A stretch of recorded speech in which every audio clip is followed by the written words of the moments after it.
Maïmouna.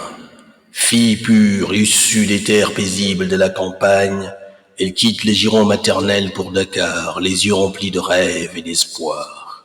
Là-bas, sa beauté devient un éclat trop brillant pour rester ignoré, attirant les regards et le désir. Cependant, sous les masques des faux sourires se cache le piège du séducteur sans scrupules, qui, après l'avoir envoûté de mensonges et de douceurs éphémères, la laisse brisée, portant en elle la marque d'une trahison, une grossesse non désirée, fruit amer d'une passion tronquée. Dans Maïmouna, Abdoulaye Sadji brosse sans détour le portrait cynique du Dakar des années 50, une cité sous l'influence coloniale, aux confluences de la tradition et de la modernité. Et c'est dans ces eaux troubles que la jeune Maïmouna va subir les affres inhérentes à sa condition féminine.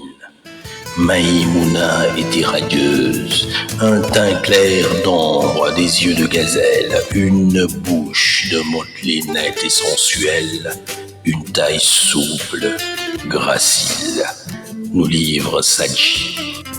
Cette pétale à peine éclose apprendra bientôt à ses dépens que sa beauté, et la beauté en général, est une damnation déguisée en miracle, un poison délicat qui coule dans les veines et brûle l'âme avec la douceur trompeuse du désir.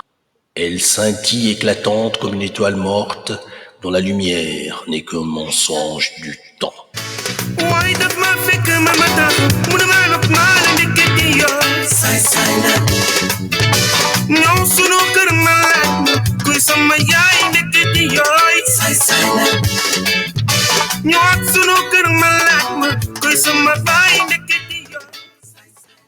C'est dans cette chute inexorable que l'œuvre de Sadji se rapproche de la pensée de Nietzsche. Il faut porter encore en soi un chaos pour pouvoir accoucher d'une étoile dansante, disait le philosophe allemand. Maïmouna, dans sa chute, incarne l'esthétique du tragique. Elle danse avec la vie, elle danse avec la douleur, reflétant ainsi l'idée que la beauté ne réside pas dans la perfection, mais dans l'acceptation de la finitude et de la déchéance. In fine, Maïmouna, brisée par la ville et ses mirages, reprendra le chemin du village, ce sentier de terre battue où elle espère retrouver dans l'ombre des baobabs ce qu'elle a perdu sous le ciel impitoyable de Dakar. Malade, ses forces s'épuiseront comme une flamme vacillante, emportant avec elle sa beauté qui jadis faisait tourner tous les regards et cet enfant qu'elle portait en elle, conséquence tragique d'une union sans amour.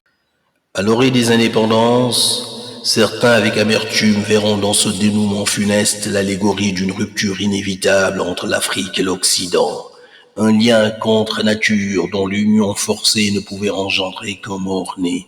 Le retour de Maïmouna au village, douloureux et résigné, sonnera alors comme un retour vers les sources des valeurs ancestrales, celles que le colonialisme avait tenté de déraciner, mais qui dans leur essence survivent toujours profondes et immuables, ainsi que la terre ocre et fertile de la savane.